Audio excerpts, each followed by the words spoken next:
भगवद गीता अध्याय 13 क्षेत्र क्षेत्रज्ञ विभाग योग। भगवद गीता के 13वें अध्याय में श्री कृष्ण ने अर्जुन को क्षेत्र शरीर, क्षेत्रज्ञ आत्मा और परमात्मा के स्वरूप का ज्ञान दिया। यह अध्याय आत्मा, शरीर, प्रकृति और पुरुष के संबंधों को समझाने के साथ साथ सच्चे ज्ञान की परिभाषा और मोक्ष का मार्ग स्पष्ट करता है। क्षेत्र और क्षेत्रज्ञ का परिचय श्री कृष्ण ने अर्जुन को बताया कि क्षेत्र शरीर को क्षेत्र कहा गया है क्योंकि यह आत्मा का निवास स्थान है।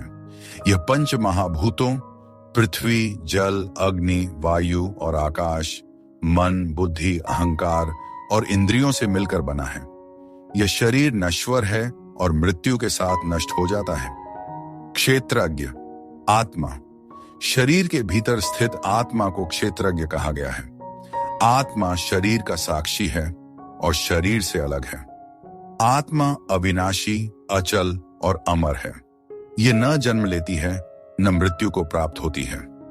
परमात्मा, श्री कृष्ण कहते हैं कि परमात्मा ईश्वर हर शरीर में क्षेत्रज्ञ के रूप में स्थित है। वह सर्वव्यापक, शुद्ध और अनंत है। वह सब कुछ जानता है और सब कुछ उसमें समाहित है। मुख्य संदेश, क्षेत्र और क्षेत्रज्ञ का ज्ञान ही सच्चा ज्ञान है। जो इन दोनों के संबंध को समझ लेता है वह संसार के बंधनों से मुक्त हो सकता है।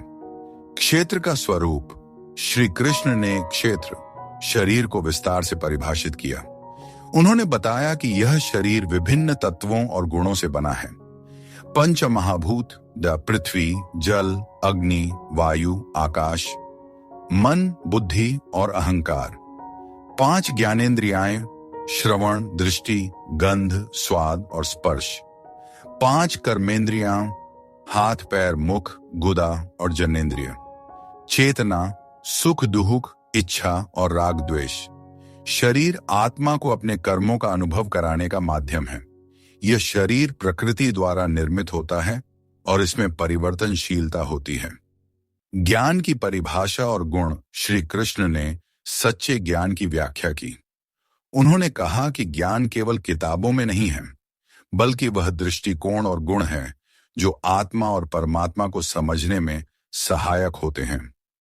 ज्ञान के गुण, अहंकार का अभाव, अहंकार से रहित व्यक्ति ही सच्चा ज्ञान प्राप्त कर सकता है।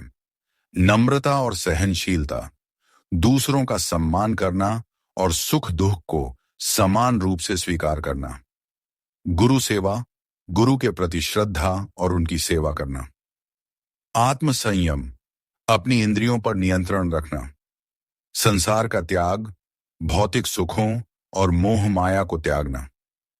भक्ति और समर्पण, परमात्मा के प्रति पूर्ण समर्पण करना। आत्मचिंतन, आत्मा के स्वरूप और जीवन के उद्देश्य पर मनन करना।